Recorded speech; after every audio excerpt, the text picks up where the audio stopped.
Hey everyone, and welcome back to another video. And in this video, I'm going to show you how to change the language of your Revolut account. Now, this video is going to be particularly useful for individuals.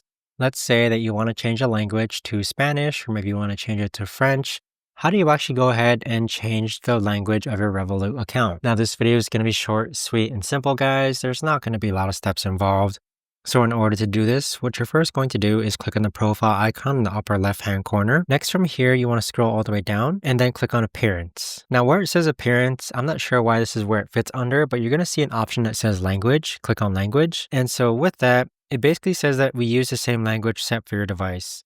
So by simply changing the device language, for example, if I'm on an iPhone, this will allow me to go ahead and change the language on my iPhone. So there you have it, guys. That right there is the best and easiest way that I know of to actually go ahead and change the language on your Revolut account. If you guys know of a better or easier way to actually do this, let me know in the comments down below. I would love to know. Thanks so much for watching, everyone, and I'll see you guys all in the next video.